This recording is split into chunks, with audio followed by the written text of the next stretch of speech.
वन्देऽहं श्रीगुरु श्रीयुतपदकमलं श्रीगुरुन् वैष्णवांश्च श्रीरूपं सग्रजातं सहगण रघुनाथान्वितं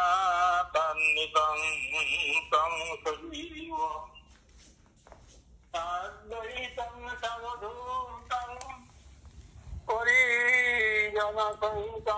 कृष्णचैतन्यदेवं श्रीराधा कृष्णपदान् सहगण ललितान् श्रीशाखान्वितांश्च मूकं करोति कृपावाचलं लम्बयति गिरिं यद्विवातमहं वन्दे परमानन्दमाधवम् अनार्पितचरिं चिरात् करुणयावतेन कलो क्षमापयतुमुन्नतोज्ज्वलसंवतोऽस्म्यहम् हरिपुरत सुन्दरद्युति कदम्ब सन्निहित सदा हृदयस्कन्धरि कुरुतु वो श्रीस्वस्तिनन्दन वाविराविरामं निगमगतिलकम् कुण्डलाकान्तं गन्धं कञ्जाकं कम्बुकण्ठं स्फीतसुभगमुखम् साधनिनस्तवेदुं शान्तं शिवं सुविजयवचनं भूषितं वैजयन्तः वन्दे वृन्दावनस्थं युवति ततविहितं ब्रह्मगोपालोभिः हे कृष्ण करुणा सिन्धु दीनबन्धु जगद्पते गोपेश गोपिकान्त राधाकान्त नमोऽस्तुते श्रीकृष्ण चैतन्य प्रभु नित्यानंद श्री अद्वैत गदाधर शिवासादि गौरभक्तवृन्द वाञ्छाकल्पतरुभ्यश्च कृपा सिन्धुभ्यश्च पतितानां पावनेभ्यो वैष्णवेभ्यो नमः। श्रीमद्भागवतम दशम स्कंध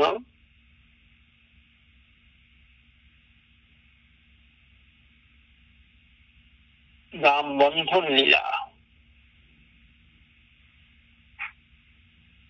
नेमं विरंचि न भव न श्रीरूपांग संश्रया प्रसादं लेविरे गोपी जब तक प्राप विमुक्तिदात। ভক্তের কাছে ভগবান নিজে থেকে বসিত। এর মধ্যে ব্রজেশ্বরী নন্দরানী উৎকর্ষ দেখাবার জন্য শ্রী সুখদেব মন্তব্য করেছেন নেমং বিরন্তি এব ভক্তি দানকারী শ্রীকৃষ্ণ ভগবানের কাছ থেকে গোপী যশোদা যে প্রসাদ লাভ করেছেন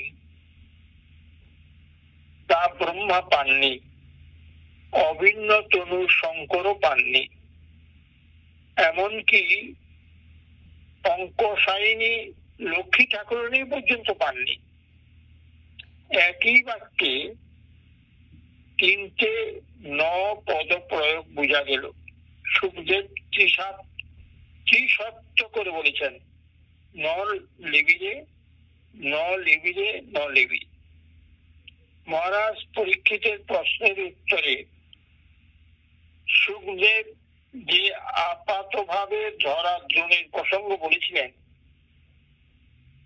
তাতে মহারাজ সন্তুষ্ট হতে পারেননি।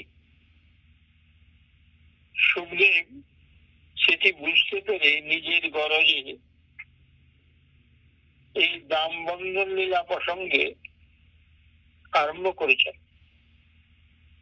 তাই এখানে সে প্রশ্নের সমাধান করবার জন্য মন্তব্য করলেন, আপনি ঠিকই অনুমান করেছেন মহারাজ, ব্রহ্মার বরে নন্দ যশোদা হতে পারে না।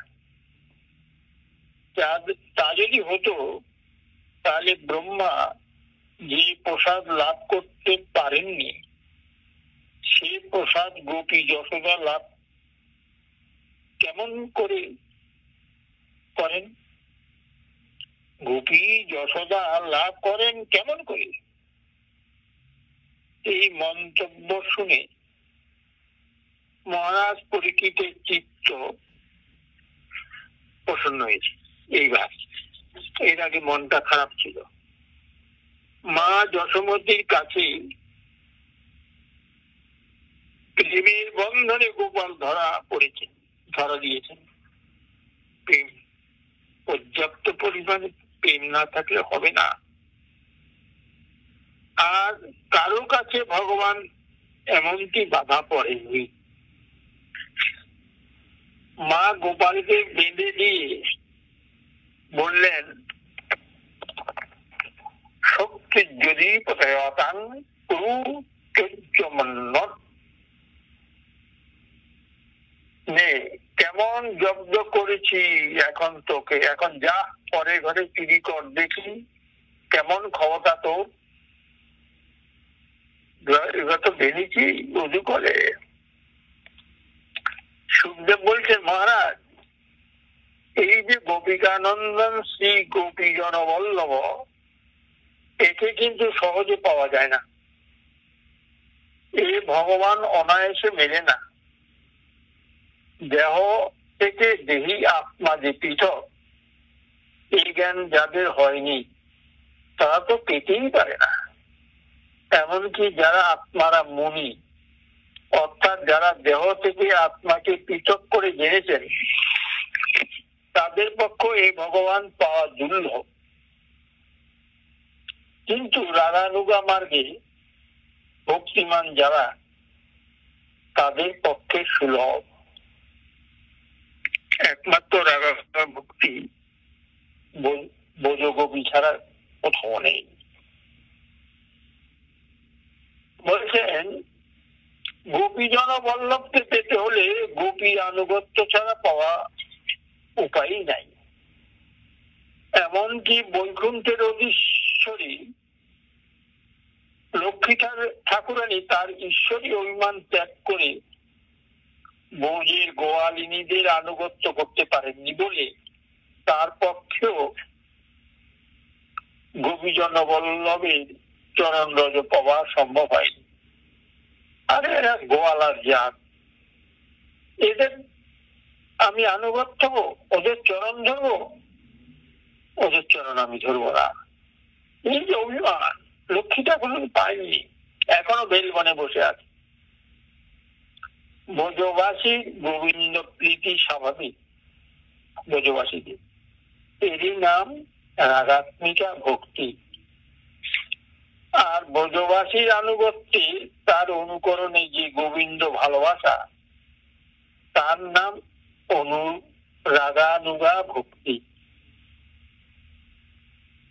বলছেন, গোবিন্দের বক্ষের মধ্যে যেমন কৌস্তব মণি রয়েছে, এটা কিন্তু আর কারুর কাছে এই কৌস্তব মণি নেই, কোন কারুর কাছে নেই, একমাত্র গোবিন্দের কাছে আছে। আর রাগাত্মিকা ভক্তি একমাত্র ব্রজজননী ব্রজ গোপীদের কাছেই আছে, বৃন্দাবনেই আছে, আর কোথাও নেই। রাগাত্মিকা ভক্তি যেন জননী, আর রাগানুগা ভক্তি যেন ধাইমা। ধাইমা জননী নন বটে, কিন্তু দেখলে শিশুর লালন পালনে তাকে মা বলেই মনে হয়। তেমনি রাগাত্মিকা ভক্তি ব্রজ পরিকরে সীমাবদ্ধ, কিন্তু ব্রজে নিত্য পরিকরে আনুগত্যে জীব রাগানুগা ভক্তি পেতে পারে। রাগানুগা ভক্তির কথা শাস্ত্রে ধরা ছিল, কিন্তু মানুষ যে পেতে পারে এই ধারণা ছিল না। কলি পাবনাবতার, প্রেমাবতার, যুগাবতার স্বয়ং ভগবান শ্রীকৃষ্ণ চৈতন্য মহাপ্রভুর করুণায় কলির জীব এই রাগানুগা ভক্তির সন্ধান পেয়ে ধন্য হয়েছে। একমাত্র শ্রীমন মহাপ্রভুর কৃপায়।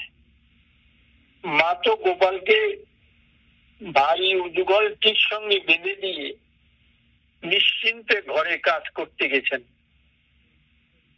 এই ফাঁকে আঙ্গিনায় দুটি অর্জুন বৃক্ষের দিকে গোপালের নজর পড়েছে। গোপাল উদ্গলটি নিয়ে টানতে টানতে তাদের দিকে এগিয়ে চললেন। ব্রজবালকরা বলছে, আর একটু চল, একটু এগিয়ে চল, এগিয়ে চল। ওরা হাসছে, গোপাল টানছে আস্তে আস্তে। ওই জমালজ্জন বৃক্ষ, যেটা দাম বন্ধনে এই কার্তিক মাসে যেটা পাঠ করা হয়। কেন এগিয়ে চললেন? বাল গোপালের মনে মনে কি মতলব? মতলবটা কিসে? এটা এটা ভগবানের একটা লীলা। এরা কে? এই জমালজ্জন বৃক্ষ, এই বীজকে এদের পূর্ব পরিচয় কি? জমালজ্জন ভঞ্জন লীলা। এই সকালে যে কীর্তন হয়, জমালজ্জন ভঞ্জন রাধে রাধে বলে না, সেই রকম শ্রী বালগোপাল উজুখলে মায়ের বন্ধনে বাঁধা আছেন। নন্দ মহারাজের আঙিনায় দুটি অর্জুন বৃক্ষ যমজ রূপে আছে। নন্দ মহারাজের বাড়ির দরজার সামনে। বৃক্ষের মূল দেশ একটি, তার কাণ্ড থেকে ভাগ হয়ে দুটি দিক চলে গেছে, তাই যমজ বলা হয়। যমজ বা যমল একই কথা। আমাদের ভাগবতে লেখা আছে জমালজ্জন ভঞ্জন লীলা। এটা হলো যমজ। যমল মানে যমজ, একই কথা। এরা কিন্তু আসলে বৃক্ষ নয়, নারদ ঋষির অভিশাপে বৃক্ষ হয়ে আছে। এরা হলো নল কুবর মণিগ্রীব, দুই যমজ ভাই। দেবতাদের কোষাধ্যক্ষ কুবরের পুত্র। গোপাল হঠাৎ ওই বন্ধন দশায় থেকে তাদের দিকে দৃষ্টি দিলেন। কেন? এরা কি অন্যায় করেছে? গোপাল এইবার ওদিকে তাকিয়ে আছেন। গোপাল কি তাকিয়ে আছেন? ওই বৃক্ষ দুটির দিকে। এরা পূর্ব জন্মে নারদের অভিশাপে এদের প্রতি কৃপা হয়েছিল। এরা কুবেরের পুত্র দ্বয় নল কুবের ও মণি তাদের অভিশাপ দিয়ে কৃপা করেছিলেন। বলেছিলেন, তোরা কৃষ্ণ অবতারে তার দর্শন পেয়ে তোদের মুক্তি লাভ হবে। 1000 বছর তারা বৃক্ষ জনিতে ছিল। উদুখলের বন্ধনে গোপাল একসঙ্গে খুঁজছে না কেন? প্রীতির বন্ধন, তাই পাচ্ছে না। এই উদুখলে ওদের তো বেঁধে রেখেছে গোপালকে। গোপাল টানাটানি করে যাচ্ছে। শ্রী সুখদেবের শ্রীমুখে এই কথা শুনে মহারাজ পরীক্ষিত প্রশ্ন তুলেছেন, হে ভগবান, কৃপা করে বলুন, কুবেরের পুত্র নল, কুবর, মণিগ্রীব তারা কি এমন গচ্ছিত আচরণ করেছিল যাতে দেবশ্রীপাদ নারদের মতো ব্যক্তি তাদের অভিশাপ দিয়েছিলেন? মহারাজের প্রশ্নের উত্তরে সুখদেব বললেন, শুনুন মহারাজ, কুবের পুত্র দুজন রুদ্রের অনুচর একদিন কৈলাসের বড় মনোরম উপবনে পরম আনন্দে বিহার করতে আরম্ভ করল। তারা দুজনেই মদিরা পানে মত্ত, সঙ্গে 12 বনিতার দল। মদিরা মানে মদ খেয়ে 12 বনিতাদের সঙ্গে। সঙ্গিনীরা মনের আনন্দে গান করছে। কৈলাসের পুষ্প বাগিচায় তারা ঘুরে বেড়াতে লাগলো। একে মদ্যপানে মত্ত, একে মদ্যপানের মত্ততা, তার উপরে ধনের অহংকার। এই টাকা থাকলে মদ খেতে ইচ্ছা করে, প্রাণী হত্যা করতে ইচ্ছা করে। এই জন্য বলেছেন, দিনের অধিক দয়া করেন ভগবান, টাকা থাকলে তার অখাদ্য কুখাদ্য আজে বাজে জিনিস তারা ব্যবহার করতে ইচ্ছা করে। তারা ওই দুই মিলে, টাকার অহংকার তো আমার বাবার অনেক টাকা আছে, এই দুই মিলে গব্যের আজ সীমা নাই। এই অবস্থায় মন্দাকিনী স্বচ্ছ ধারায় যার জন্য নেমেছে। মন্দাকিনী সরোবরে জল ক্রিয়া করছেন ওদেরকে নিয়ে, মেয়েদেরকে নিয়ে। গঙ্গা জলে পুষ্পিত কমল বনের শোভা, সুরভিদের চারিদিকে আমোদিত। গজরাজ যেমন জলে করিনী সঙ্গিনীর সঙ্গে বিহার করে, গজরাজ বলতে হাতি, যেমন জলে তার স্ত্রীকে নিয়ে সঙ্গিনীর সঙ্গে বিহার করে, তেমনি কুবেরের পুত্র দুটি সেই যুবতী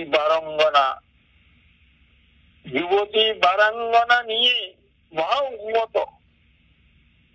হঠাৎ সেই পথে দেবশ্রীপাদের শুভাগমন। আপন মনে ঘুরতে ঘুরতে নারদ সেখানে উপস্থিত। তাদের দিকে চেয়ে দেখতেই নারদ বুঝলেন এরা মদ্য পানে মত্ত। সঙ্গিনীরা নারদ মুনিকে দেখে ভয়ে লজ্জিত হয়ে তাড়াতাড়ি কাপড় চোপড় পরে নিল মেয়েরা।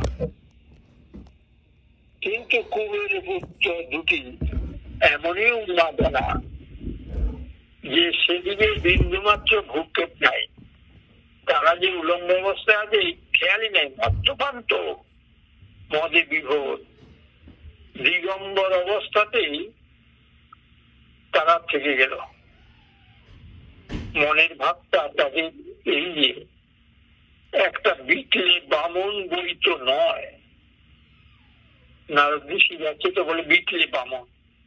এদের সামনে যদি নগ্ন হয়ে থাকি, ন্যাংটা হয়ে থাকি, তাহলে আর দোষটা কি? এটা একটা ব্রাহ্ম, হ্যাঁ, ঋষি। নারদ দেখলেন এরা একে মদ্যপানে মত্ত, তার উপরে ধনমদে মত্ত, ধনের অহংকার। তাই রোগের মাত্রা চরমে পৌঁছেছে। এই রোগের তো চিকিৎসা করতে হবে, তাদের আর অনুগ্রহ করবেন বলে নারদ উচ্চস্বরে গান করে অভিশাপ বাক্য উচ্চারণ করলেন। নারদ তাদের কি অনুগ্রহ করবেন? শ্রীধর স্বামীপাদ বললেন, অনুগ্রহ মদনাস্য অথস্য শ্রীকৃষ্ণ দর্শনম। অনুগ্রহ অর্থাৎ তাদের গর্বনাশ, আর অর্থ হল শ্রীকৃষ্ণ দর্শন। শ্রী বিশ্বনাথ চক্রবর্তী বলেছেন, নলকুবর মণিগ্রীবের প্রতি দেবশ্রীপাদের অনুগ্রহের ফল হল ভগবত সাক্ষাৎকার। এদের অনুগ্রহ ভগবানকে দেখতে পাবে এবং এই ফল দেবেন বলেই নারদ অভিশাপ দান করেছেন। এখন বিচার করতে হবে, শুকদেব নারদের অভিশাপ দানকে অনুগ্রহ বললেন কেন? অভিশাপ আবার অনুগ্রহ কেমন করে হবে? যে অভিশাপের ফলে শ্রীকৃষ্ণ দর্শন লাভ হয় তাকে কি অভিশাপ বলা যায়? সে তো অনুগ্রহ বটেই। শুধু অনুগ্রহ নয়, চরম অনুগ্রহ, পরম আশীর্বাদ। নারদ অভিশাপ দিয়ে তাদের ব্রজভূমিতে, গোকুল নগরীতে নন্দ মহারাজের আঙিনায় দুটি অর্জুন বৃক্ষ রূপে জন্ম দিয়েছেন। যে জন্ম উদ্ধবজির মতো ব্যক্তি, ব্রহ্মার মতো ব্যক্তি, তিনি কাতর ভাবে প্রার্থনা করছেন। কাজেই ঠিক বিচার করে কথা বলতে গেলে একে অভিশাপ মোটেই দেওয়া যায় না। ব্রহ্মা বলছেন, আমি লতাপাতা হয়ে যেন জন্ম নিতে পারি বৃন্দাবন। উদ্ধবজি বলছেন, ব্রহ্মা বলছেন, শিব বলছেন, যেন আমরা বৃন্দাবনে বৃক্ষ গুলবলত হয়ে জন্মাতে পারি। তাহলে ঠিক বিচার করে কথা বলতে গিয়ে একে অভিশাপ মোটেই পাওয়া যায় না। তবে শুকদেব অভিশাপ না বলে শুধু অনুগ্রহ বর বললেই পারতেন, কিন্তু তা বলেননি। অভিশাপ বলে উল্লেখ করেছেন। তয়োর অনুগ্রহাত্ম শাপং দাস্যনিদং জগৌ। ভাগবতে দশম স্কন্ধে দশম অধ্যায়ে সপ্তম শ্লোকে এই কথাটি আছে। নারদ ভাবছেন আসলে এটি বর, কিন্তু যদি বলে নলকুবর মণিগ্রীব, আমি তোমাদের অভিশাপ দিচ্ছি না, আশীর্বাদ করছি। তোমরা গোকুল নগরীতে দুটি যমজ অর্জুন বৃক্ষ হয়ে জন্মগ্রহণ করবে।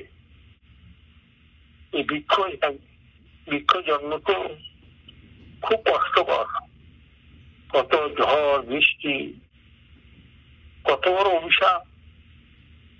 মানুষের এক বছরে দেবতাদের একদিনের হিসাব, এই পরিমাণে দেবতাদের 100 বছর। 100 বছর পরে ভগবান বাসুদেবের স্পর্শ পেয়ে তোমরা মুক্তি লাভ করবে। পরে ভগবানের দর্শন পেয়ে তার তাৎপর্য ভক্তি লাভ করবে। নারদ যদি আশীর্বাদ করছি এই কথা জগতের কাছে বলেন, তাহলে সাধু সমাজ, শাস্ত্র, মহাজন সকলে তো আপত্তি করবেন, বলবেন দেবশ্রীপাদ তোমার কি এইটুকু বিবেচনা নেই? যারা এত অপরাধ করলো, এত খারাপ কাজ করলো, গঙ্গায় নেমেছে মদ্যপান করে উলঙ্গ হয়ে, 12 বনিতার দল সঙ্গে নিয়ে তাদের দ্বন্দ্ব, অভিশাপ না দিয়ে এত আশীর্বাদ কেন দিলে? তাই নারদ বলছেন, না না, আমি তো আশীর্বাদ করিনি, অভিশাপ দিচ্ছি। এ তো সকলের সৃষ্টি, এতে সকলের সৃষ্টির হলেন। আর যদি অভিশাপ বলেই ধরা যায়, তার পক্ষ চক্রবর্তীবাদ যুক্তি লিখেছেন, অতি বৎসল পিত্রাদিকো হতি মধুরং ক্ষীরাদিকং ভোজয়িষ্যন পুত্রাদি কমতি নিদ্রানা মালঙ্খ তন্নিদ্রা ভঙ্গার্থং নখত্রয়াঘাতং করোতি তদ্বিহিতার্থ। বাবা এক বাটি সুমধুর ক্ষীর ছেলেকে খাওয়াতে এসে দেখেন ছেলে ঘুমিয়ে পড়ছে। মনোযোগ দিয়ে শুনবে, উপমা দিচ্ছেন কি সুন্দর। বাবা এক বাটি সুমধুর ক্ষীর ছেলেকে খাওয়াতে এসে দেখেন ছেলে ঘুমিয়ে পড়ে। অথচ বাবার ভারী খাওয়ানোর ইচ্ছা। কি করেন? ছেলে তখন ঘুমে বিভোর, কিন্তু ক্ষীর তো রাখলে বাসি হয়ে নষ্ট হয়ে যাবে। তাই উপায় না দেখে ছেলেকে ঘুম থেকে জাগানোর জন্য বাবা তাকে চিমটি কাটলেন। তাতে ছেলের ঘুম ভাঙল। তখন বাবা তাকে ক্ষীর খাওয়ালেন। এখানেও ঠিক এই রকম। কুবের পুত্র নলকুবর মণিগ্রীব ঘুমে অচেতন, অজ্ঞানতায় আচ্ছন্ন, মদমত্ততায়, ধনমদির মত্ততায় তাদের গ্রাস করে রেখেছে। ধনের অহংকার এত, তাদের অজ্ঞানতা, মদমত্ততা গ্রাস করে ফেলেছে চতুর্দিকে। দেবশ্রীপাদ পিতার মতো হিতৈষী। তিনি চান ভগবত পার্থক্য মাধুর্য তার প্রিয় সন্তান আস্বাদন করুক। কিন্তু ঘুম ভাঙাবার উপায় কি? ঘুমের মাঝে দিলে তো আস্বাদ হবে না। ঘুমের মধ্যে যদি ঠিকঠাক দেয় মধুর ক্ষীর, তাহলে আস্বাদ হবে না। তাই নখদ্বয়ে আঘাত করলেন, নখ দিয়ে চিমটি কাটলেন। এই আঘাতই হলো অভিশাপ বাক্য উচ্চারণ। এই অভিশাপ আবার গান করে উচ্চস্বরে বললেন। গান করে বললেন কেন? শ্রীল চক্রবর্তী বলেছেন, চুপি চুপি বললে তো অন্য কেউ শুনতে পাবে না। তাই উচ্চস্বরে বললেন, যাতে অন্য সকলে শুনে নিজেরা সাবধান হতে পারে। অপরাধ করলে যে কি সাজা হতে পারে সেটাই বললেন। এই জন্য চিৎকার করে বললেন, ভাবতে পারে তারা কুবের পুত্রের যদি এই অপরাধে এমন দণ্ড হয়, তাহলে আমাদের অবস্থা কি হবে? আরো একটি তাৎপর্য থেকে পাওয়া যায়। দেবশ্রীপাদ যখন গান করে অভিশাপ দিচ্ছেন, তখন অন্তরে তার কোনো ক্রোধ নেই বুঝতে হবে। কারণ ক্রোধের সময় কেউ গান করতে পারে না। দেবশ্রীপাদ শুধু তাদের হিত সাধনের জন্য অভিশাপ দিয়েছেন, যাতে মঙ্গল হয়। নারদ কাতর ভাবে বুঝালেন, দেখো ঐশ্বর্যের অহংকারে মানুষের বুদ্ধিকে নষ্ট করে দেয়। কারণ এর সঙ্গে অন্য উপসর্গ এসে জুটে। টাকা থাকলে অন্য উপসর্গ কি? যেমন মদ্যপান, স্ত্রী সঙ্গ, জুতো ক্রীড়া, জুয়া খেলা, পাশা খেলা, এই ধনমদে মত্ত যারা, তারা এই নশ্বর দেহকে অবিনশ্বর জরা মৃত বিহীন বলে মনে করে, যে আমার মৃত্যু হবে না, অবিনশ্বর দেহ, আমি এইভাবে সারা জীবন ধনমদে এই আমি বিহার করে যাব। এই দেহের পুষ্টির জন্য নির্দয় ভাবে পশুবধ করে তারা, কিন্তু তাতে লাভ কি? যে দেহের পোষণের জন্য মানুষ এত অকার্য করে, সে দেহের পরিণতি তো যায়। মৃত্যুর পর দেহ যদি মাটিতে পোতা যায়, তাহলে কৃমি কীটে পরিণত হয়, শিয়াল কুকুরে ভক্ষণ করলে বিষটাতে পরিণত, আর দাহ হলে ভস্যে পরিণত। এই নশ্বর দেহের জন্য যে অজ্ঞের মতো প্রাণী বধ করে, তার অনন্ত নরক যন্ত্রণা ভোগ করতে হয়। আর দেহের পরিচর্যা করে যদি কিছু ফল লাভ হতো, তাহলেই বা কথা ছিল, কিন্তু তাও তো হয় না। কারণ একমাল সম্পত্তিতে যে যত্ন নেয়, একমালি সম্পত্তি নেয়, সে তো মহামূর্খ।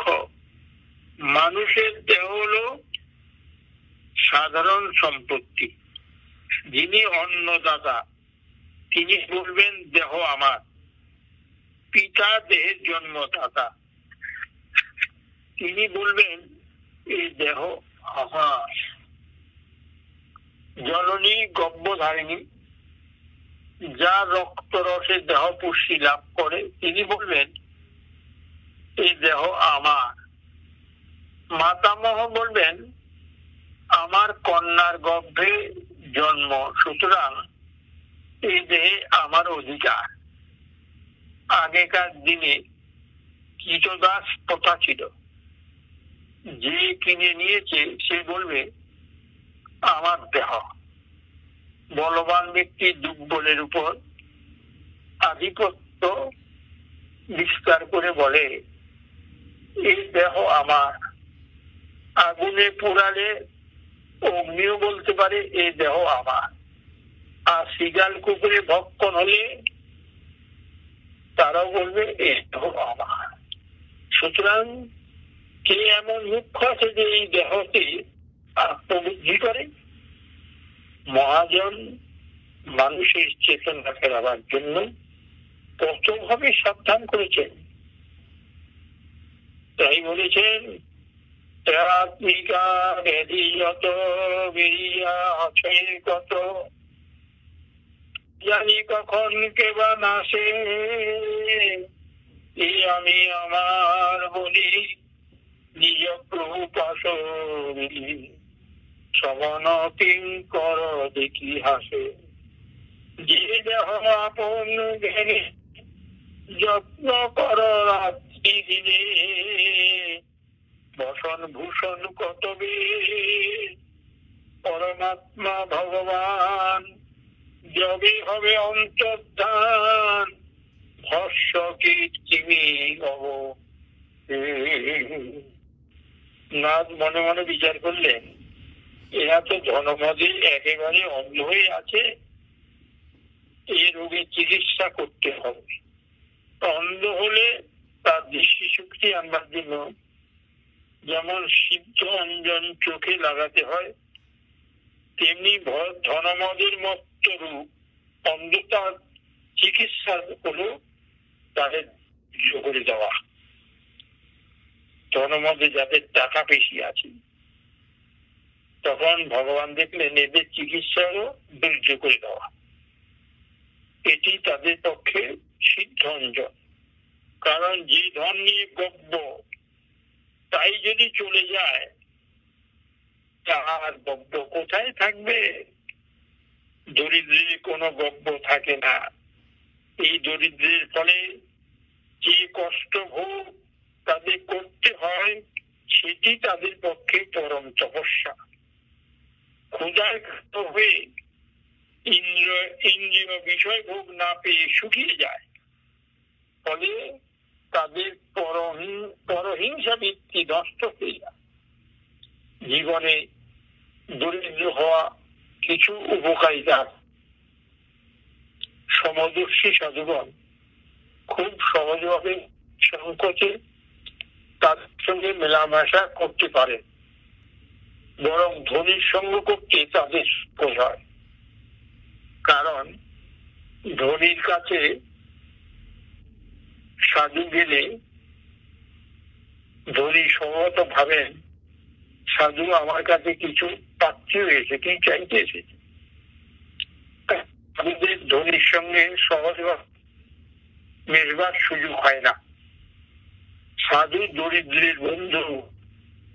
সাধুর সঙ্গে দরিদ্র ব্যক্তির মহান হতে পারে, কারণ সাধু শাস্ত্র বাক্য উপদেশ করে দরিদ্রের বিষয় ক্ষয় করেন। সাধুগণের অবলম্বন একমাত্র মুকুন্দ চরণ কমল, মানে ভগবান গোবিন্দ, মানে গোবিন্দের আরেক নাম হলো মুকুন্দ। তাই স্বার্থ বুদ্ধি শূন্য তারা, তাদের কোনো পক্ষপাতিত্ব দোষ থাকতে পারে না। ধন ভোগবিত ব্যক্তিকে তারা উপেক্ষা করে থাকেন। নলকূপে মণিগ্রীব, তোমরা লোকপাল পুত্র হয়ে নিজেদের বংশমর্যাদা বলে এমনই ধনমদে হয়েছ যে আমার সামনে উলঙ্গ অবস্থাতে থাকতেও তো বুঝছো না তোমরা। সুতরাং আমি তোমাদের এই সব প্রণাশের ব্যবস্থা করছি। তোমরা দেহে থাকবার উপযুক্ত নও, তোমরা অচিরে স্থাপ লাভ করো। জন্ম লাভ করেও আমার অনুগ্রহে এই জন্মে স্মৃতি তোমাদের থাকবে, এতে উপকার হবে। যে পাপে কি দণ্ড ভোগ করছো এটি মনে থাকলে আর ভবিষ্যতে লিপ্ত হবে না। এমন ধনমদে ছেলে এখন আমি বৃক্ষ করে দিচ্ছি, তাহলে বুঝবে, মনে সবসময় থাকবে যে সাধুর কাছে আমি অপরাধ করেছি, উলঙ্গ অবস্থায় দাঁড়িয়েছিলাম, তাকে তুচ্ছ মনে করেছিলাম। ধনমদে মত্ত বৃক্ষ দেহে তোমরা দেবতাদের পরিমাণে থাকবে, কি কষ্ট। এই বৃক্ষ যদি কষ্ট করো, রৌদ্র বৃষ্টি ঝড় জল কত সহ্য করে। নারদের বাক্যের তাৎপর্য আর কিংবা এদের পূর্ব জন্মের স্মৃতি থাকবে, আর ভগবানের বর্ষিপাতের উপর যে করুণা আছে তার বলে দীর্ঘ 100 বছর পরে তারা ভগবান বাসুদেবের সান্নিধ্য লাভ করে ভক্তির অধিকারী হবে। এই আশীর্বাদ দিলেন 100 বছর পর। এইভাবে দেবশ্রীপাদ নলকূপের মণিগ্রীবের রোগের চিকিৎসা করে নারায়ণাশ্রয়ে চলে গেলেন, বদ্রীনাথে চলে গেলেন। আর নন্দ মহারাজের আঙ্গিনা গোকুল ভূমিতে নলকূপর মণিগ্রীব যমজ অর্জুন বৃক্ষ দেহ পেয়ে বাস করতে লাগলেন নন্দ মহারাজের বাড়ির সামনে। এদিকে ভগবান শ্রীকৃষ্ণচন্দ্র যেদিন মায়ের রজ্জুতে বাঁধা পড়েছেন, সেই দিন তিনি হঠাৎ সেই বৃক্ষটির দিকে চেয়ে দেখলেন বয়স তো তার 3 বছর হয়েছে। এতদিন দেখবার অবসর পাননি। আর দেখলেন কেন? চক্রবর্তী বা রসিকতা করে বলছেন নিজে বন্ধন ঘটলে তবে পরের বন্ধন বোঝা যায়। গোপাল ভাবছেন অপরাধ করতে আমি তো মায়ের বন্ধনে বাঁধা আছি, একটা ভালো কাজ করে যদি পরের উপকার করতে পারি তাহলে হয়তো মা খুশি হয়ে আমার বন্ধন মুক্ত করে দেবে।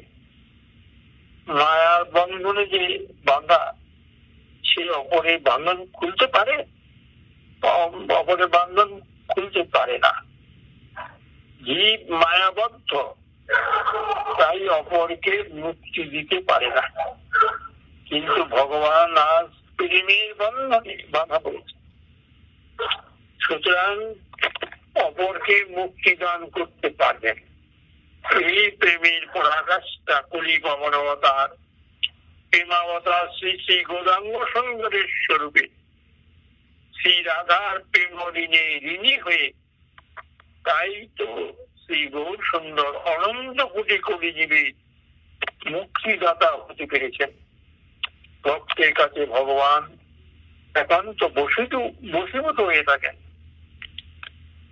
দেবশ্রীপাদের বাক্য সত্য করবার জন্য ভগবান সেই ভারী উদুঘরটি টানতে টানতে ধীরে ধীরে গাছ দুটির দিকে এগিয়ে যাচ্ছেন। অনন্তকোটি বিশ্ব ব্রহ্মাণ্ড যার প্রতি রোমকূপে যাওয়া আসা করে, তিনি একটা উদুঘর টানতে পারছেন না। লীলার এমনই মাধুরী বটে। এই লীলার মহিমা কে বর্ণনা করবে? এই লীলার রস আস্বাদনে শিব সুখ নারদ পাগল হয়ে আছেন। বৃক্ষের দিকে ভগবান যে এগিয়ে যাচ্ছেন, তার মনে মনে বিচার কি? দেবশ্রী নারদ আমার প্রিয় ভক্ত, আমার এই কুবের পুত্র দুজন, তারা সুতরাং প্রিয়ের অধিক প্রীতি। এই মেয়ে জমালজ্জুনে ভগবানের প্রীতির পরিমাণ আরো বেশি হয়ে গেল। তাই নারদ যেমনটি বাক্যে উচ্চারণ করেছেন, আমি ঠিক সেই রকমটি আচরণ করব। নারদ বলেছেন, তোমরা প্রথমে ভগবান বাসুদেবের স্পর্শ লাভ করবে, তারপর দর্শন লাভ করে তার পাদপদ্মে ভক্তি লাভ করবে। নারদ অবশেষে নারদ আবেশে কথাটি বললেন বটে, আগে স্পর্শ লাভ তারপর দর্শন, কিন্তু সাধনে ক্রমত তা নয়, আগে দর্শন তারপরে স্পর্শ। কিন্তু ভক্ত বাক্য তো ব্যভিচারী হবে না, তাই ভক্ত বাক্যকে বজায় রেখে ভগবান ঠিক সেই মতো আচরণ করেছেন। নন্দনন্দন উদুকলটি টানতে টানতে গাছ দুটির মাঝখান দিয়ে নিজে পেরিয়ে গিয়ে উদুকলটি টানতে গিয়ে আর টানতে পারেন না। তেরোটা ভাবে গাছ দুটির মাঝখানে উদুকলটি আটকে গেল। এত টানাটানিতেও দড়ি কিন্তু ছিঁড়ে নেই। কি করে ছিঁড়বে? মায়ের বাঁধা বাৎসল্য রজ্জু, সে তো ছিন্ন হতে পারে না। গোপাল না জেনেই উদুকলটি টেনেছে, অথবা জেনেই টেনেছে। টানাটানির ফলে গাছ দুটি মূল শুদ্ধ উপরে পড়েছে প্রচন্ড শব্দে। বৃক্ষের শাখায় প্রশাখা আর ভূম সব কাঁপতে লাগলো। তখন বৃক্ষ দুটির ভিতর থেকে জ্যোতিষ্মান দুই দিব্য পুরুষ বেরিয়ে এলেন। তাদের অঙ্গকান্তিতে সকল দিক আলোকিত হয়ে গেল। তখন সেই দুই দিব্য পুরুষ শ্রীকৃষ্ণ চরণে প্রণাম করে নম্রনমত ভাবে করজোড়ে স্তুতি করতে আরম্ভ করলেন। হে কৃষ্ণ, হে মহাযোগী, তুমি জগতের সৃষ্টি স্থিতি লয় কর্তা, তুমি মহাপরম পুরুষ, তুমি জগতের উপাদান কারণ, তুমি নিমিত্ত কারণ, সকলের উপরে তোমার প্রভুত্ব, তুমি অখিল ব্রহ্মাণ্ড না, তুমি জীবের ইন্দ্রিয় গোচর নও, তুমি স্বয়ং প্রকাশ, তুমি যাকে কৃপা করো সেই তোমাকে জানতে পারে, অন্য নয়। এই ভগবান, এই বাসুদেব, তোমাকে পুনঃ পুনঃ প্রণাম করি। তুমি সর্বাবতারী, সকল অবতারের প্রকাশ তোমার থেকেই হয়। তুমি পুণ্যতম, অশেষ কল্যাণ গণদাতা। হে মহান, তোমাকে প্রণাম। এই বিশ্বমঙ্গল, তোমার শ্রীচরণে কোটি কোটি প্রণাম। হে যদুপতি, হে শান্তমূর্তি, হে বাসুদেব, তোমাকে পুনঃ আমি প্রণাম করছি, নমস্কার করছি প্রভু। এই নলকূপে তখন বলছেন, হায় আমি কি দর্শন করছি? প্রণাম করে বলছেন, আমি কি দেখছি প্রভু? আমি এই ভগবান সাক্ষাৎ ভগবানকে দেখছি। হে প্রভু, প্রভু হাত জোর করে ধন্যবাদ করছেন। প্রভু আমরা কি কষ্টে এতদিন ছিলাম,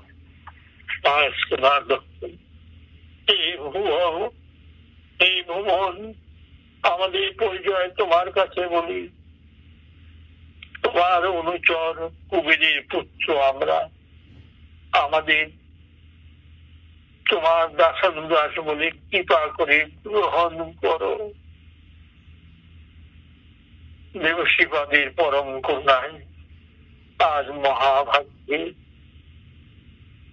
তোমার দর্শন পেয়ে গিয়েছি। হে প্রভু, তোমার কাছে আমাদের একটি প্রার্থনা আছে। ভগবান তাদের স্তুতি বাক্য শুনে বলছেন, তোমাদের আমার কাছে আর কি প্রার্থনা থাকতে পারে?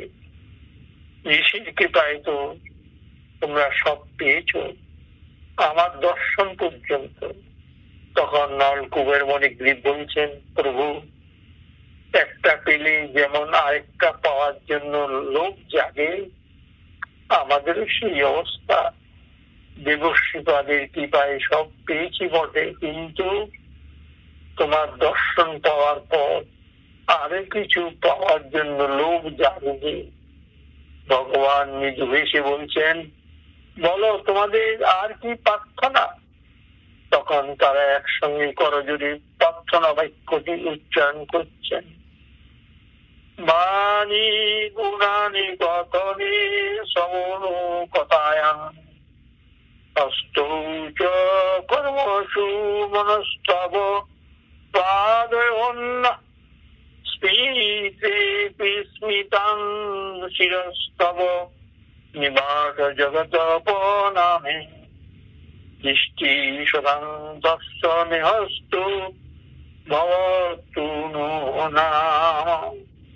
ভাগবতের দশম স্কন্ধে দশম অধ্যায়ে 38 শ্লোকে আছে, হে ভগবান, তোমার চরণ দর্শন থেকে বঞ্চিত হয়ে যখন আমরা নিজ ধামে চলে যাব, তখন যাতে আমাদের আবার পূর্ব স্বভাব জেগে না উঠে, সেই জন্য তুমি আমাদের কৃপা করো। আমরা যেন আবার ধনমদে মত্ত হয়ে আর মদ টদ না খেয়ে 12 বনিতা নিয়ে রমণী নিয়ে যাতে চুপ না করি, আমাদের সেই পূর্ব স্বভাব যেন আবার না উঠে। প্রভু, তুমি আমাদের এই কৃপা করো। প্রাকৃত রসে মজে থাকায় এই কিন্তু আমাদের স্বভাব। আমাদের দেহ ইন্দ্রিয় মন বুদ্ধি সভ্যতা বিষয় গ্রহণে লুপ্ত, তার থেকে বিরত হয়ে ভগবত সম্পর্ক যেন করতে পারি। তুমি আমাদের এই করুণা করো। রসনায় প্রাকৃত কথা এতদিন আলাপ করে তো দেখলাম এর কোনো ফল নাই, কত আজে বাজে কথা বললাম, কিন্তু এখন থেকে জিহ্বা যেন প্রাকৃত কথা রসে লব্ধ না হয়, বাক্য যেন শুধু তোমার কথাই উচ্চারণ করে, আর কানের কাছে কথা শ্রবণ, আত্মপ্রশংসা, পরনিন্দা এটি রুষি মুজিয়ে শোনা কানের অভ্যাস। এতদিনে সংসারে আলাপ শুনে বুঝলাম এর কোনো সার্থকতা নেই। তাই তোমার চরণে একান্ত প্রার্থনা, কান যেন এখন থেকে শুধু তোমার কথাই শোনে। আবার মনের একটি রোগ আছে, সে কেবল প্রাকৃত চিন্তা করে। এই সংসার ভাবনা ত্যাগ, এই সংসার ভাবনা ত্যাগ করে যেন সে যেন তোমার ভাবনায় বিভোর হয়ে থাকে। এই কৃপা করুন। আমাদের আত্ম কত অকার্য করে, কুকার্য করে, কিন্তু সেই হাত যেন শুধু তোমার সেবা কাজে রত থাকে, আর আমাদের মস্তক যেন জগতের সর্বত্র বিচারে উন্নত হতে পারে, মাথা নিচু হয়ে থাকতে পারে। জগতের প্রতিটি বস্তুতে তুমি অধিষ্ঠিত আছো এই মনে করে তোমার সত্তায় জগতের সত্তা, এই বোধটি যেন মনে প্রাণে হয়। কারণ মহাজনের সাবধান বাণী তাই, যে কোনো ভগবানের কথা শোনে না, যে কান ভগবানের কথা শোনে না, সে কান নয়, সে হলো দুটি গর্ত। যে হাতে ভগবানের সেবা কাজ না হয়, সে হাতে যতই প্রাকন মালা পড়ুক, সোনার অলঙ্কার পড়ুক না কেন, সে হাত হবে মরার হাত। যে চোখে ভগবানের সেই বিগ্রহ, সাধু দেবালয় দর্শন হয় না, সে হলো দৃষ্টিবিহীন ময়ূর পাখার আঁকা চোখ। যে মস্তক ভগবানের চরণে প্রণত হয় না, সেই মাথার যতই মণিমাণিক্যের মুকুট ঝলমল করুক, সে শুধু আর সরু। মাথায় বেশি ভারী বোঝা থাকলে যেমন জলে ডুবে যেতে হয়, এও তেমনি সংসার জলে ডুববার পথ সুগম হয়। যে জিহ্বা ভগবানের নাম উচ্চারণ করে না, সেই জিহ্বা ভেগ জিহ্বা সমান, মানে ব্যাঙের জিহ্বা। ব্যাঙের কক্ষসরায় কক্ষস্বর যেমন সুচি উদ্বেগ তো বটে, কাল সাথে যেমন খাদক হিসাবে আস্বাদন আহ্বান করে। এই যে ব্যাঙ ডাকে কেন, ঘ্যাও ঘ্যাও ঘ্যাও করে ডাকে, তাকে ডাকে সাপকে যাতে তার মৃত্যু আসে। পেটের কক্ষস্বর যেন সুচি উদ্বেগ তো বটে, কাল সাপকে যেমন খাদক হিসেবে আহ্বান করে, তেমনি বিষয় বার্তা রচনায় রচনা করলে কেবল যে কানে কক্ষস শোনায় তা নয়, এতে মৃত্যুরূপ। কাল সাপের আকর্ষণ হয়, কাল সাপকে ডাকছে মৃত্যু। এই নলকূপে মণিগ্রীবের এই প্রার্থনায় সমগ্র সাধক জগতের প্রার্থনাটি বাঁধা হয়ে রইল ভাগবতে। দেখুন নলকূপে ভগবানের দর্শন পেয়ে তার কাছে এই প্রার্থনা করছে, প্রভু আমরা সঙ্গে চলে যাচ্ছি বটে, আগের মতন যেন আমাদের বুদ্ধি শুদ্ধি না হয়। ভগবান খুশি হয়ে জিজ্ঞাসা করলেন, তোমাদের সব ইন্দ্রিয় তো আমার কাজে চাইলে ঠিক, কিন্তু একটি যে হাত থেকে গেল, তোমাদের চক্ষু ইন্দ্রিয়ের কাজ কি? চক্ষুটা দিয়ে কি করবে? বলছেন এটা দিয়ে কি করবে? তা তো চাইলে না। আমাদের রূপ দর্শনে নিশ্চয়ই তোমাদের প্রার্থনা হবে। তখন তারা জবাব দিচ্ছেন, না প্রভু, আমাদের দৃষ্টি দিয়ে আমরা তোমার রূপ দর্শন প্রার্থনা করি না, কিন্তু তোমার ভক্ত দর্শন প্রার্থনা করি,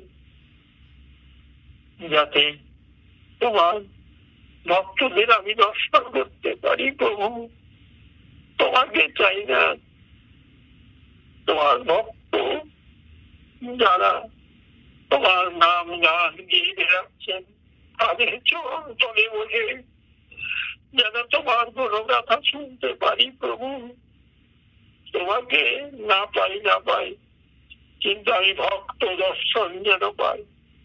আমাদের দৃষ্টি যেন তোমার ভক্ত চরণে বাঁধা থাকে।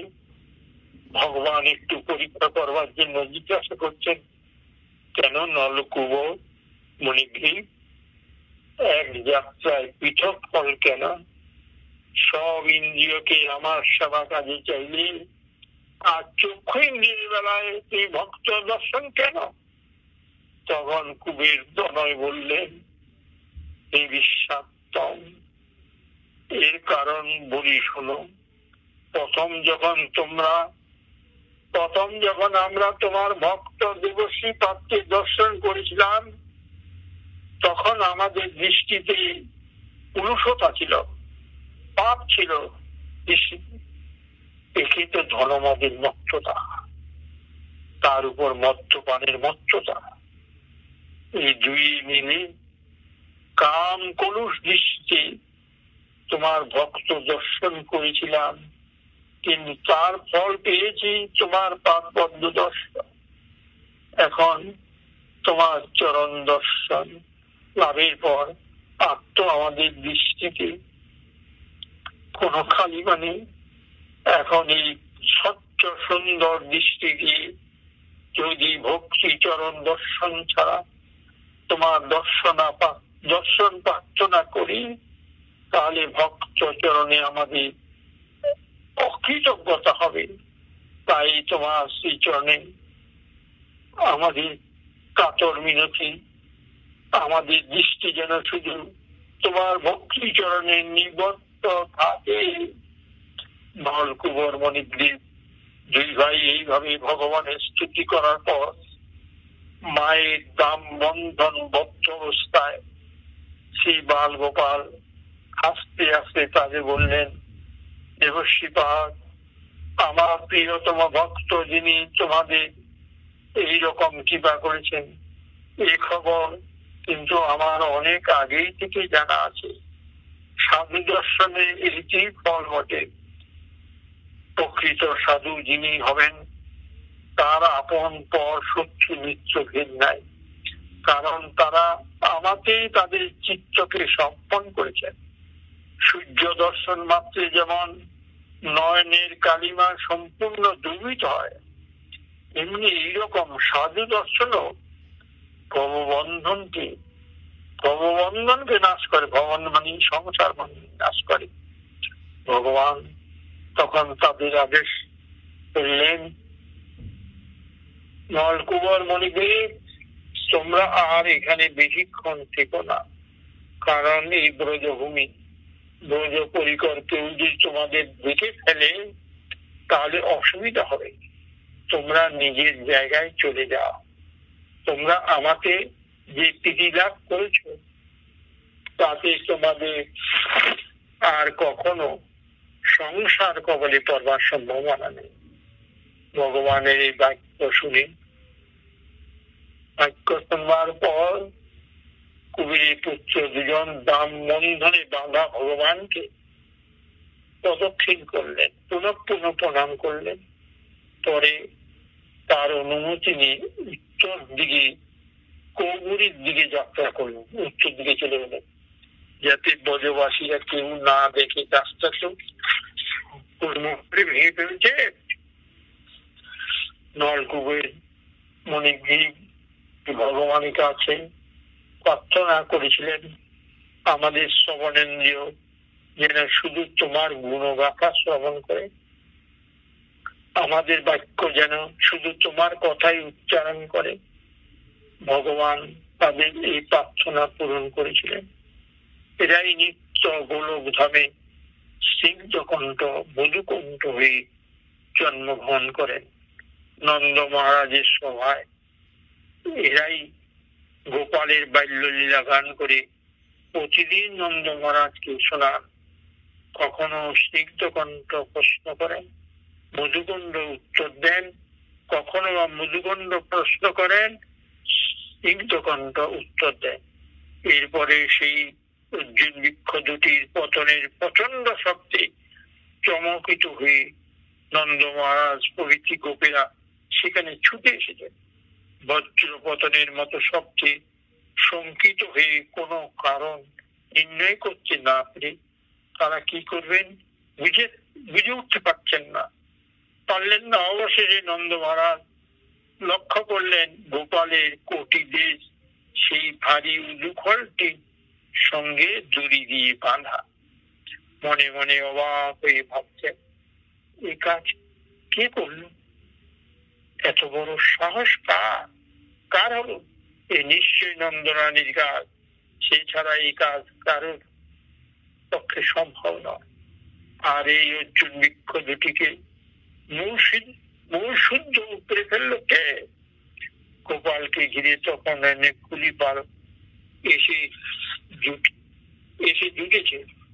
তাদের নন্দ মহারাজকে জিজ্ঞাসা করলেন, হ্যাঁ রে, তোরা বলতে পারিস এই গাছ দুটিকে উপরে দিল কে? বালকেরা গোপালের দিকে আঙ্গুল দিয়ে দেখিয়ে বললেন, এই ভেঙেছে। গোপালকে দেখিয়ে বল, বাবা কিসে কথা বিশ্বাস করে? বাবা কি সে কথা বিশ্বাস করে? আমার ছোট ছেলে 3 বছরের বালক এই গাছ উপরে দিতে পারে? যাই হোক, এরপরে নন্দ মহারাজ গোপালের দিকে এগিয়ে এসে আস্তে আস্তে উলুখলের সঙ্গে গোপালের কোটি দেশের যে বন্ধন রজ্জু সেটি খুলে দিলেন। দড়িটা মা বেঁধেছিলেন, বাবা খুলে দিলেন। প্রেমের বন্ধন কিনা, তাই প্রেম ছাড়া খোলা তো সম্ভব নয়। এরপরে গোপাল লক্ষ্য করেছেন নন্দরানী গোপালকে বেঁধেছেন বলে মহারাজের সঙ্গে নন্দরানী কেমন যেন মন কষাকষি। বাবাকে আর মায়েতে ভালো করে কথাবার্তা নেই। গোপাল একদিন রান্নাঘর থেকে মায়ের আঁচল ধরে টেনে এনে বাবার সঙ্গে মিলিয়ে দিয়েছেন। তখন দুজনে হেসে উঠেছেন। এইভাবে বাবা মায়ের মিলন পেয়ে গেছে। এখানে একটি জিনিস লক্ষ্য করবার আছে, গোপাল যখন নিজে দাম বন্ধন আবদ্ধ, সেই অবস্থায় জমালুদ্দিনের মুক্তিদান করেছেন। এটি কি করে সম্ভব হলো? এই জগতে এটা কি সম্ভব হয় যে এখন যে একজন নিজে যখন বন্ধন দশায় আছে তখন অপরের মুক্তিদান করছে? নিজে বাঁধা থাকলে কি অপরের বাঁধন খোলা যায়? কিন্তু গোপালের পক্ষে সেটি সম্ভব হয়েছে, কারণ গোপালের যে বন্ধন সেটি মায়ের প্রেমরজ্জুর বন্ধন। প্রেমের দ্বারা প্রেমের বন্ধনে যে আবদ্ধ সে অপরের মুক্তিদান করতে পারে সে। এই জন্য রাধা প্রেমে ঋণী হয়ে যে শ্রী গোবিন্দ রসরাজ নদিয়া লীলায় শ্রী গৌরাঙ্গ রূপে প্রকট হলেন, তখন সেই স্বরূপে অগণিত কলিহত জীবের মুক্তিদান সম্ভব হয়েছে। আজ এই যে দেখুন, আমরা যে জমালুদ্দিনের কথা বললাম, এই কার্তিক মাসে দাম বন্ধ লীলা, এখন আমরা এই মাসেই এই যে মধ্যরাত্রি যে স্নান যে হয়ে গেল, এটা সম্বন্ধে আমরা একটু বলি। মহাপ্রভু কি বলেছেন, কেননা কৃষ্ণ কথা তো বলবার জন্য প্রাণ ছটফট করে। এই তো কয়দিন আগে, এই কার্তিক মাসের মধ্যেই এই কয়েকদিন আগে হয়ে গেল রাধা কুণ্ডে শ্যামকুণ্ডে স্নান, শ্রী রাধা কুণ্ড। এই মত মহাপ্রভু নাচিতে নাচিতে আরিদ গ্রামে আসি বাচ্য হইল আশ্রমিতে। আরিতে রাধা কুণ্ড বার্তা পুছে লোকস্থানে, কেহ নাহি কহে সঙ্গের ব্রাহ্মণ না জানে। তীর্থ লুপ্ত জানি প্রভু সর্বজ্ঞ ভগবান, দুই ধান্য ক্ষেত্রে অল্প জলে কইল স্নান। দেখি সব গ্রাম্য লোকে বিস্ময় হইল মন, দেবে প্রভু করে রাধা কুণ্ডের স্তবন। সব গোপী হইতে রাধা কৃষ্ণের প্রেয়সী, কইছে রাধা কুণ্ড প্রিয় প্রিয়ার সরসী। যেই কুণ্ডে নিত্য কৃষ্ণ রাধিকার সঙ্গে, জলে জল কেলি করে তীরে রাস রঙ্গে। সেই কুণ্ডে যেই একবার করে স্নান, তারে রাধা সমপ্রেম কৃষ্ণ করে দান। কুণ্ডের মাধুরী যেন রাধা মহিমা, কুণ্ডের মহিমা যেন রাধার মহিমা। এই মত স্তুতি করে প্রেমাবিষ্ট হইয়া, নীতিরে নিত্য করে কুণ্ড বিলাস হইয়া।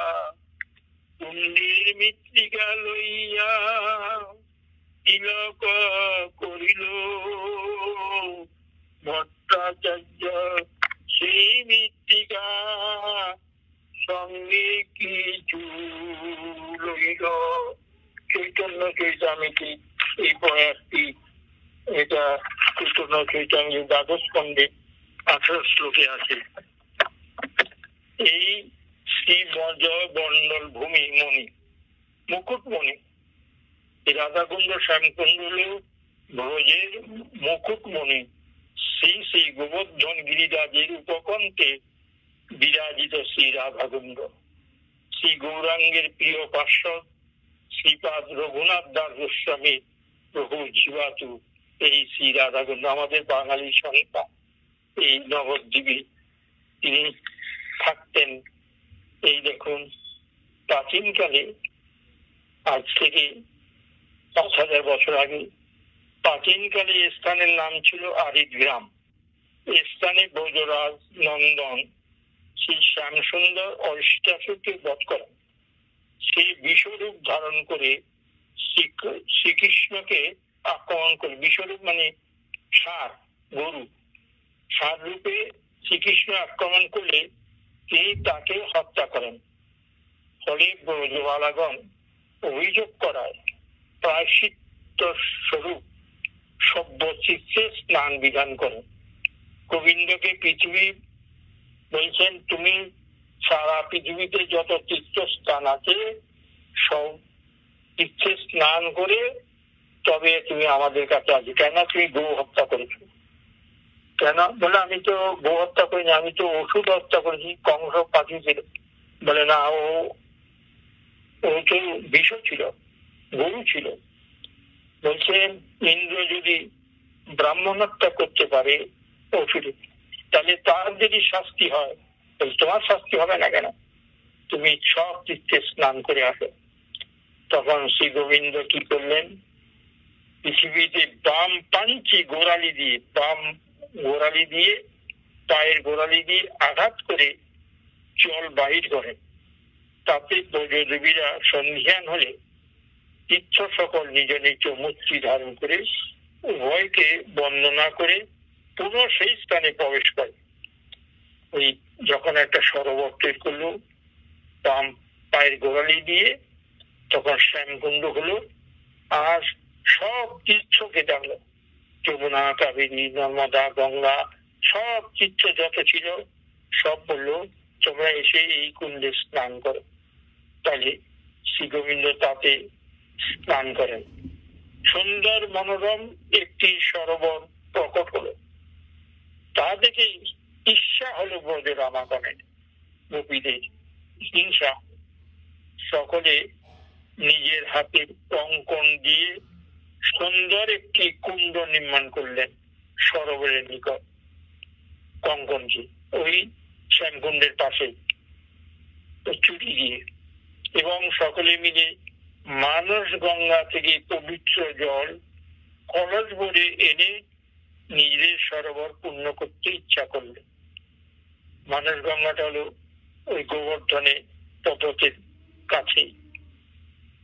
ওই সরোবরে পূর্ণ জল কলসি ভরে আনলেন, কারণ শ্রীকৃষ্ণ সরোবরের জল গোবধজনিত পাপ ধোয়ার জন্য অপবিত্র।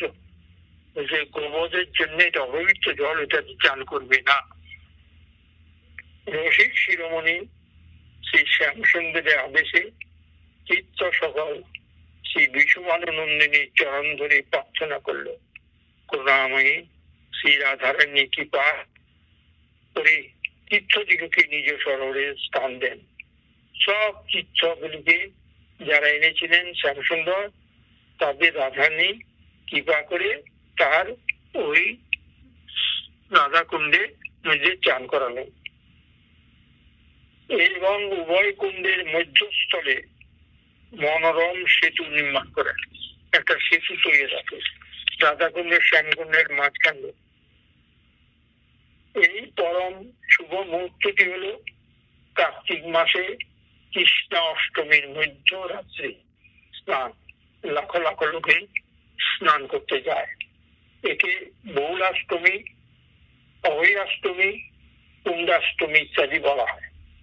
কালক্রমে সেই লীলাস্থলী বিলুপ্ত হলে ভগবান শ্রীকৃষ্ণ চৈতন্যদেব প্রকাশ করলেন, তার আদেশে শ্রীদাস গোস্বামী, রঘুনাথ দাস গোস্বামী তার রাধা কুণ্ডে আশ্রয় গ্রহণ করলেন। বলে তুমি রাধা কুণ্ডে থাকো, এখানে ভজন সাধন করো। সেই সময় একটি ছোট্ট খাল দোয়া মাত্র ছিল শ্রী রাধা কুণ্ডটা। হঠাৎ একদিন দিল্লীশ্বর আকবর বাদশাহ আগ্রা যাওয়ার পথে এখানে বিশ্রাম করেন। তৃষ্ণার্ত হয়ে জল খুঁজতে গিয়ে এক সাধুর নিকট সেই ছোট্ট কুণ্ডের কথা শুনে বললেন, সাধু বাবা, এ তো আমার এক ঘোড়াতেই সব জল খেয়ে নেবে, শেষ করে দেবে। কিন্তু আশ্চর্য, সেই বিশাল মোগল বাহিনী যথেচ্ছ ব্যবহার করেও সামান্য জল কমাতে না পারায় বাদশাহ লজ্জিত হয়ে সাধুজিকে প্রণাম করে চলে গেলেন।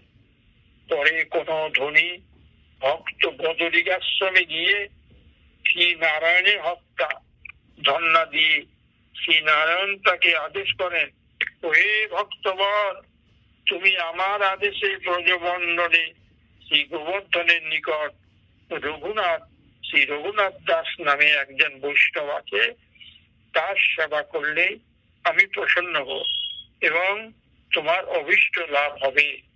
তুমি আমার কাছে কিছু দিও না, তুমি বৃন্দাবনে চলে যাও। ওই গোবর্ধনের কাছে রঘুনাথ দাস গোস্বামী আছেন। শ্রী বদরী নারায়ণের আদেশ, প্রতিকারের আদেশ, ব্রজ ভক্ত ব্রজমণ্ডলে এসে আরিদ গ্রামে শ্রী গোস্বামীদের দর্শন করে ধন্য হয়। এই আরিদ গ্রাম কেন নাম ছিল?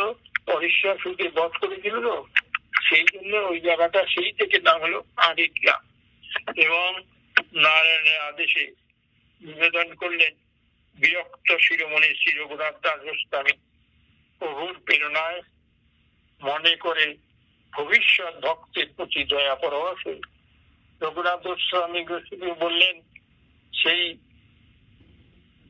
ধনী ব্যক্তি বললেন, আমাকে বদ্রীনারায়ণ পাঠিয়েছেন আপনাকে সেবার জন্য, আপনি টাকা নিন, সেবা করুন। বলে না, আমি এসব তো ছুঁই না। তারপরে মনে চিন্তা করলেন, এই রাধা কুণ্ডুরা ছোট্ট একটা ডোবার মতো, এটা যাতে ভক্তরা চান করতে পারে, সেই টাকা নিয়ে চতুর্দিক খনন করলেন। ভক্তের প্রতি দয়া পরশ হয়ে সেই ভক্ত দ্বারা সেই কুণ্ডদ্বয়ের খনন করান এবং চারিদিকে সোপা নির্মাণ করে ব্যবহারের উপযুক্ত করেন। পরে শ্রীযুক্ত নরহরি রাজ মহন্ত মহারাজের সময় প্রভাত পান গোপাল গোস্বামী, রাজশ্রী বনমালী রায় বাহাদুর প্রভৃতি মহানুভবন্দের উদ্যোগে রাধাকুণ্ডের বর্তমান স্বরূপ দর্শন হচ্ছেন। আমাদের গুরু ভাই রবীন্দ্র তিনি এই জল খনন করেছেন, রাধাকুণ্ড খনন করে কিছু তিনি সিঁড়ি বানিয়ে দিয়েছেন। যাই হোক, আজকে সংক্ষেপে আমরা রাধাকুণ্ড শ্যামকুণ্ড এই কার্তিক মাসে কিছুদিন আগে হয়ে গেল, আমরা একটু আলোচনা করলাম। আর এই গোবর্ধন যে দেখুন, বিন্ধ্যাচল থেকে কাশী নিয়ে যাবেন হিমালয়ের পুত্র গোবর্ধন। নীলাচল ঋষি হিমাচলের কাছে কাছে তার পুত্র গোবর্ধনকে ভিক্ষার স্বরূপ তাকে দান করার জন্য প্রার্থনা জানান। কারণ আমি গোবর্ধনকে কাশী নিয়ে যাব, কারণ কাশীতে কোনো পাহাড় পর্বত ঔষধ বিখ্যাতি নেই। আমি দেবাদিদেব বিশ্বনাথের সবাই নিয়ে যেতে চাই, আপনি আমার প্রার্থনা পূরণ করবেন। হিমালয় বললেন, আমি গোবর্ধনের সাথে কথা বলে দেখি। গোবর্ধন বলেন, পিতা, তুমি আমাকে মুনির কাছে দান করবে বলেছ, আমি যেতে পারি। ঋষিগণ হাতের তালুর উপর যোগ বলে নিয়ে যাবেন, কথা দিলেন। গোবর্ধন ঋষিবরকে বললেন, আপনি আমায় প্রতিশ্রুতি দিন, আমার সত্য আছে, আপনি যেখানে নামিয়ে রাখবেন সেখানে আমি থেকে যাব, আর অন্যত্র যাব না। উনি বললেন, ঠিক আছে, আমি একেবারে হাতের তালু করে যোগ বলে আমি তোমায় কাশি দিয়ে নামাবো, এই আমার প্রতিশ্রুতি। ভগবানের কি লীলা! যখন মুনি বৃন্দাবনে যমুনার পাশ দিয়ে উড়ে আসছেন, তখন গোবর্ধন বৃন্দাবনে যমুনা দেখে তার মনে হলো, এই বৃন্দাবনে ভগবান কত লীলা করবেন, গোচারণ লীলা, রাস লীলা, ভগবান কত কি করবেন, আর মধুর মধুর লীলা করবেন। আমি এই স্থান ত্যাগ করে কাশীতে যাব, তা হয় না। তখন অন্তর্যামী ভগবান মুনির মতিক্রম করে দিলেন। মুনি হঠাৎ গোবর্ধনকে নামিয়ে রেখে মুনি যমুনার স্নান আনবে সমাধা করে ফের গোবর্ধনকে নিয়ে কাশীতে রওনা হবেন। যেই গোবর্ধনকে তুলতে যাবেন, গোবর্ধন আর উঠছে না, এত ভারী। তখন মুনি বলছেন, গোবর্ধন চলো, উঠছো না কেন? তখন গোবর্ধন তার প্রতিশ্রুতির কথা স্মরণ করিয়ে দিয়ে বললেন, আপনি সত্য লঙ্ঘন করেছেন, আমি আর উঠবো না, এখানেই থেকে যাব, আমি আর যাব না।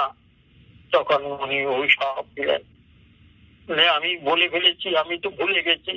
সে ভুললে তো হবে না, আপনি সত্য কথা দিয়েছেন, যেখানে আমাকে রাখবেন আমি সেখানেই থাকবো, আপনি কেন আপনি আবার স্নান করতে গেলেন? তখন মুনি গোবর্ধনকে অভিশাপ দিলেন, গোবর্ধন তুমি যদি না ওঠো তাহলে তুমি তীরে তীরে ক্ষয় হতে থাকবে। সেই অভিশাপ এখনো চলছে। 500 বছর পূর্বে বা 50 বছর পূর্বে যারা দেখেছে তারা অনেক উঁচু পর্বত দেখেছে, আমরাও 35 বছর পূর্বে যা দেখেছি সে অনেকটা ছোট হয়ে গেছে। সেই গিরিরাজ যাই হোক, এখানে ভাগবত সমাপ্ত করছি। কৃষ্ণ কথা বলবার জন্য আরো প্রাণ ছটফট করে, কি করবো। আচ্ছা, আজকে এখানে ভাগবত বিশ্রাম দিলাম এই কার্তিক মাসের নিয়ম সভায়। আচ্ছা, বাঞ্ছা কল্পতরুভ্যশ্চ কৃপা সিন্ধুভ্যেব চ পতিতানাং বৈষ্ণবেভ্যো নমো নমঃ। শ্রী গুরু প্রেমানন্দে জয়।